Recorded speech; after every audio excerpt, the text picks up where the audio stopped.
चलो, यहां से हमारे पास नेक्स्ट है stereo chemistry. Stereo chemistry of, हमारे पास लास्ट रिएक्शन कौन था? हाइड्रोक्सिलेशन।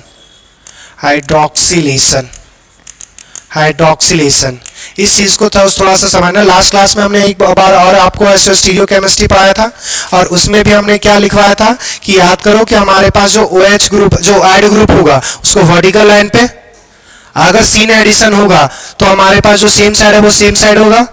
सीस में, जैसे अगर सीस में सेम साइड है तो सेम साइड। अगर हमारे पास एंटी एडिशन वाला था, एंटी एडिशन होगा तो सेम साइड वाला डिफरेंट साइड चला जाएगा और डिफरेंट साइड वाला सेम साइड। तो अगर स्टीरियो केमिस्ट्री इसमें बात करते हैं, जैसे अगर हमारे पास CH3C, हमारे पास डबल बॉन्ड, ये CH3, यहाँ पे H, यहाँ पे H, ये हमारे पास कैसा है? सिस।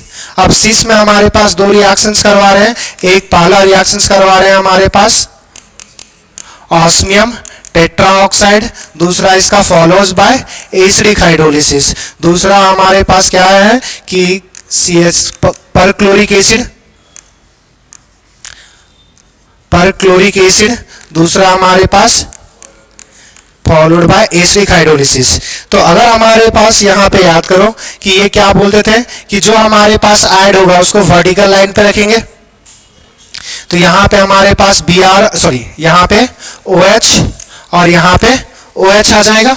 अब यहां से समझना, जब OH OH हो जाएगा तो अब यहां से क्या करेंगे? दोनों देखो identical group same side, syn addition हो रहा है तो वो भी सेम साइड होगा। तो हमारे पास CH3 हमारे पास H और H, इसका दूसरा भी फॉर्म बना सकते हो कि ऐसा भी रख सकते हो कि H और H इधर रखो, CH3 और CH3 एक साइड रखो, OH और OH। अब गॉस देखना, ये मॉलिक्यूल्स के पास प्लेन ऑफ सिमेट्री है, प्लेन ऑफ सिमेट्री POS है। अगर POS है तो ये मॉलिक्यूल्स कैसे बनेंगे? मेसो बने। अब याद करो, हमने ATM रूल बताया था, एंटी ट्रांस मेसो। एंटी के जगह पर क्या हो रहा है? सिन। ट्रांस के जगह क्या अभी हमारे पास लिए हैं? सिस। हमने बोला था दो चेंज करेंगे और एक कांस्टेंट होगा। ट्रांस के जगह सिन कर दिए, एंटी के जगह सिन कर दिए हैं, ट्रांस के जगह सिस कर दिया है, तो मेसो का मेसो ही रहेगा। दो चेंज हो गया तो क्या हमारे पास वही कंपाउंड्स बना। दूसरा अब यहां पे देखना, यहां पे हमारे पास फिर से एडिशन ग्रुप क्या है? OH OH। हमारे पास सीन एडिशन होता है दोनों सेम साइड ही होगा। तो अगर हमारे पास इसमें एंटी एडिशन हो रहा है ना, इसमें हमारे पास ये सीन एडिशन हो रहा है और इसमें हमारे पास एंटी, तो जो वो सेम साइड है वो डिफरेंट साइड आ जाएगा। तो हमारे पास CH3 इधर, एक CH3 इधर, यहाँ पे H और यहाँ पे H। ये इसमें प्लेन ऑफ सिमेट्री नहीं है। इसका हमारे पास दूसरा भी ऐसा बनेगा मिरर इमेज, यहाँ पे OH, यहाँ पे OH, यहाँ पे हमारे पास CH3 H और H। ये हमारे पास रेशमिक प्रोडक्ट बन जाएगा। फिर से वहां देखना, अगर हम यहां से ATM वाला रूल लगाते हैं, ATM और कार का रूल था, तो दोनों में से कोई लगाओ। एंटी के जगह एंटी ही है, ट्रांस के जगह सिस है, एक कांस्टेंट है, दोनों चेंज करना पड़ेगा। मेसो के जगह रेशमी मिक्सर आ गया, फॉलो हो रहा है। तो क्लियर इतनी बात है? तो स्टीरियो केमिस्ट्री क्लियर। अब हमारे पास बात करते हैं ओजोनोलिसिस का। ओजोनोलिसिस, ओजोन का एडिशन ही क्या कहलाएगा? ओजोनोलिसिस। जैसे वाटर का एडिशन क्या करते हैं? हाइड्रोलिसिस। तो सेम चीज, तो ओजोन का एडिशन क्या कहलाएगा? ओजोलिसिस। तो यहां पे हमारे पास क्या होता है कि अल्कीन का रिएक्शंस, हमारे पास जो रिएजेंट हो, हमारे पास पहला तो ओजोन होता है। अब ओजोन जो रिएक्ट करेगा उसके बाद हमारे पास दो रिएजेंट, दूसरे में रिएजेंट एक यूज करेंगे। अब यहां पे जो रिएजेंट होगा उसके बेसिस पे हमारे पास प्रोडक्ट डिसाइड होगा कि प्रोडक्ट हमारे पास बनेगा क्या। अब रिएजेंट हमारे पास क्या क्या हो सकता है? जो हम रिएजेंट की बात कर रहे हैं, रिएजेंट हमारे पास क्या हो सकता है कि एक हम लोग यूज करें, फर्स्ट यूज करें जिंक अलॉन्ग विथ वाटर। तो अगर जिंक और वाटर यूज करेंगे तो इस केस में हमारे पास जो प्रोडक्ट फॉर्म होता है वो या तो एल्डिहाइड या फिर हमारे पास कीटोन बनेगा।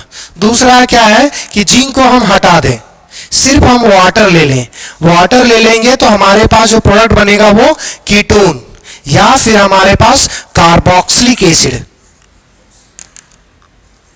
कार्बोक्सिलिक एसिड फॉर्म होगा। और दूसरा क्या है हमारे पास लास्ट कि सोडियम बोरोहाइड्रेट ले लें, सोडियम बोरोहाइड्रेट। सोडियम बोरोहाइड्रेट एक रिड्यूसिंग एजेंट है, ये रिड्यूस करके चेंज कर देगा इसको अल्कोहल में।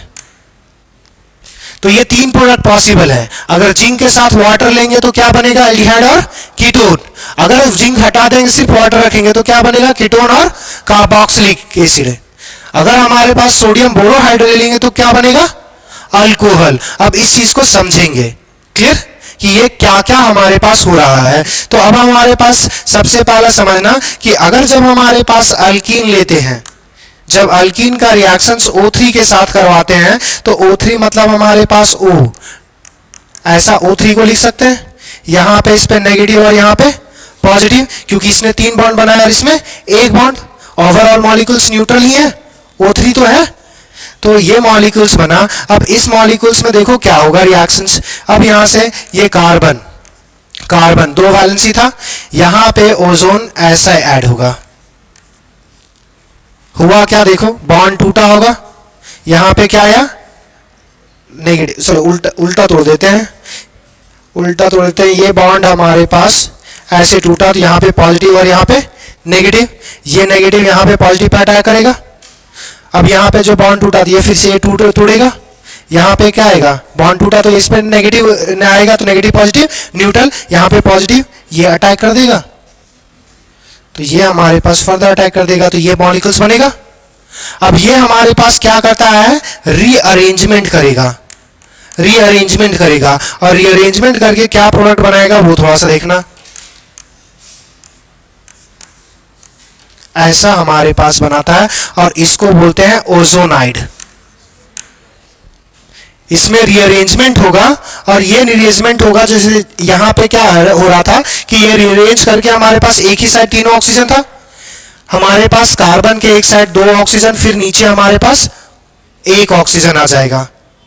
ये अपने ये रीअरेंजमेंट होता है, ये मॉलिक्यूल से ये अपने आप रीअरेंज करेगा।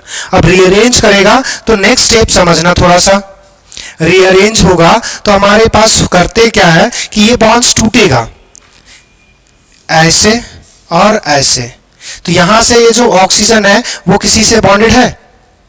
अभी कुछ देर पहले बोले थे जब ऑक्सीजन किसी से बॉन्डेड नहीं होगा तो उसको क्या बोलेंगे, नेसेंट ऑक्सीजन। तो यहां से हमारे पास जो मॉलिक्यूल हमारे पास माइनस होगा एक नेसेंट ऑक्सीजन। अब यहां से देखो ये हमारे पास फॉर्म होगा, ये दो बॉन्ड से कार्बन कनेक्टेड था और ये ऑक्सीजन डबल बॉन्ड से कनेक्ट हो जाएगा, इधर भी सेम ही होगा। और एक हमारे इसको यहां पे ले देते हैं, ये नेसेंट ऑक्सीजन। अब ये नेसेंट जो ऑक्सीजन है वो नॉन बॉन्डेड इलेक्ट्रॉन्स है, ये नॉन बॉन्डेड ऑक्सीजन एटम है, ये किसी के साथ क्या चाहेगा, बॉन्ड बनाना। अगर जब बॉन्ड बनाना चाहेगा तो वहीं पे काम आता है दूसरा रिएजेंट। अब दूसरा रिएजेंट क्या करेगा कि अगर हमारे पास पहला क्या लिए थे, Zn प्लस वाटर कंसिडर किए थे, तो इस केस में जब हमारे पास नेसेंट ऑक्सीजन आएगा तो ये बना लेगा जिंक ऑक्साइड प्लस वाटर। तो जिंक ने क्या किया, ऑक्सीजन को कंज्यूम कर लिया, तो ऑक्सीजन का कोई भी रिएक्शंस में पार्टिसिपेशन नहीं। तो ये क्या बना था, अगर हमारे पास एक साइड H होता तो एल्डिहाइड, अगर दोनों साइड कार्बन कार्बन चेन होता तो क्या बनता, कीटोन। तो ये एल्डिहाइड और कीटोन तक ही खत्म हो गया, इसमें नेसेंट ऑक्सीजन का कोई रोल नहीं है। अब दूसरा कंडीशन हमारे पास क्या था कि अगर हम वाटर यूज कर लेते तो यहां पे नेसेंट ऑक्सीजन आता, नॉन बॉन्डेड ऑक्सीजन, ये क्या बनाता था, H2O2। H2O2 क्या है, एक ऑक्सीडाइजिंग एजेंट है। अब ऑक्सीडाइजिंग एजेंट है तो यहां पे जो हमारे पास है, अगर ये कीटोन रहेगा, कीटोन अगर हमारे पास कीटोन रहेगा तो कीटोन के साथ हमारे पास जनरली रिएक्शंस नहीं करता, क्योंकि कीटोन एक स्टेबल मॉलिक्यूल है और लेस रिएक्टिव है, और लेस रिएक्टिव पे रिएक्शंस नहीं होगा ना।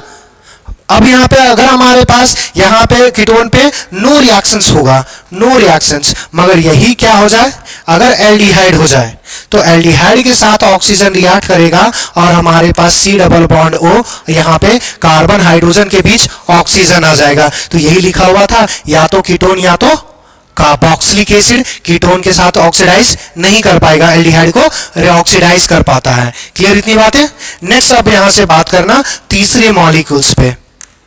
तीसरे मॉलिक्यूल्स है, यहां पे हमारे पास क्या है, सोडियम बोरोहाइड्राइड। अगर सोडियम बोरोहाइड्राइड या इस केस में हमारे पास लिथियम एल्युमिनियम हाइड्राइड भी यूज कर सकते हैं। अगर सोडियम बोरोहाइड्राइड और लिथियम एल्युमिनियम हाइड्राइड लेंगे तो सोडियम बोरोहाइड्राइड और लिथियम बोरोहाइड्राइड जो होता है वो एक रिड्यूसिंग एजेंट है। रिड्यूसिंग एजेंट मतलब दूसरे को क्या करेगा, ऑक्सीजन हटा देगा। अरे यहां से H माइनस जनरेट होता है, वो H को एब्जॉर्ब, वो नेसेंट ऑक्सीजन को एब्जॉर्ब कर लेगा, और एब्जॉर्ब कर लेगा, उसको तो एब्जॉर्ब कर लेगा और साथ में ऐसो जो एल्डिहाइड और कीटोन को है ना वो रिड्यूस कर देगा, वो ऑक्सीजन के साथ भी रिएक्शंस कर लेगा। हमारे पास लिथियम एल्युमिनियम और यहाँ पे एक और भी लिख सकते हो, यहाँ पे लिथियम एल्युमिनियम हाइड्राइड, और यहाँ पे सोडियम बोरोहाइड्राइड और लिथियम एल्युमिनियम हाइड्राइड, दोनों में से कोई भी ले लोगे तो ये जो कार्बोनाइल, ये दोनों जो हमारे पास प्रोडक्ट जो फॉर्म हुआ एल्डिहाइड और कीटोन, एल्डिहाइड और कीटोन को एक नाम और दिया जाता है कार्बोनाइल। कार्बोनाइल, तो ये जो कार्बोनाइल के साथ रिएक्शंस कर देते हैं, कार्बोनाइल के साथ रिएक्शंस करेगा और उसको चेंज कर देगा अल्कोहल में। इसको थोड़ा सा समझने के लिए ये यहाँ पे जगह, चलो इसी पे करते हैं कि इनफ हो जाएगा। देखो देखो यहाँ से हमारे पास C डबल बॉन्ड O ये होगा। अब यहाँ से देखो ये लिथियम एल्युमिनियम हाइड्राइड और सोडियम बोरोहाइड्राइड ये क्या देता है, H माइनस देता है। H माइनस क्या करेगा, यहाँ पे ऑक्सीजन पे डेल्टा नेगेटिव, कार्बन पे डेल्टा पॉजिटिव होगा, ऑक्सीजन मोर इलेक्ट्रोनेगेटिव, तो ये हमारे पास यहाँ पे अटैक कर देगा। अटैक करेगा तो ये बॉन्ड क्या होगा, टूटेगा। टूटेगा तो कैसा हमारे पास चेंज होगा, गौर से देखना, यहां से एक हाइड्रोजन बॉन्ड बन लेगा, ये ऑक्सीजन पे वो माइनस आ जाएगा। अब ये माइनस आया तो वाटर से ये वाटर से H प्लस एब्जॉर्ब कर लेगा, तो क्या बन जाएगा, तो वही लिखा हुआ है कि जब हमारे पास सोडियम बोरोहाइड्राइड या लिथियम एल्युमिनियम हाइड्राइड लोगे तो क्या चेंज कर देगा, अल्कोहल। तो पहला हमारे पास इतना फॉर्म होगा। अब इसके बाद रिएजेंट हमारे पास सेकंड रिएजेंट कौन सा यूज किया हुआ है उस पर डिसाइड होगा हमारे पास प्रोडक्ट। अगर जिंक के साथ वाटर ले लेंगे तो नेसेंट ऑक्सीजन कौन कहा जाता है, जिंक, तो उसके बाद कोई ऑक्सीडाइजिंग नहीं होगा। वाटर रहा तो वाटर हाइड्रोजन थी, तुम्हारे पास H2O से H2O2 बन जाएगा और वो कीटोन को ऑक्सीडाइज नहीं कर पाता मगर एल्डिहाइड को ऑक्सीडाइज कर देगा। क्लियर इतनी बात है। दूसरा हमारे पास अगर सोडियम बोरोहाइड्राइड और लिथियम बोरोहाइड्राइड लेंगे तो ये कैसे हैं, एक रिड्यूसिंग एजेंट है। रिड्यूसिंग एजेंट है और रिड्यूसिंग एजेंट क्या करेंगे, कार्बोनाइल को अल्कोहल में चेंज करेंगे। रिड्यूसिंग मतलब दूसरे को रिड्यूस कर देना, रिड्यूस करना तो एडिशन ऑफ हाइड्रोजन रिडक्शन कहलाता है। रिडक्शन के नाम पे क्या कर रहा है, हाइड्रोजन ही तो दे रहा है, तो हाइड्रोजन दे देगा तो वो रिड्यूस हो जाएगा कार्बोनाइल से अल्कोहल में। क्या बात, इतनी बातें समझ में आ गई, अरे हाँ या ना। चलो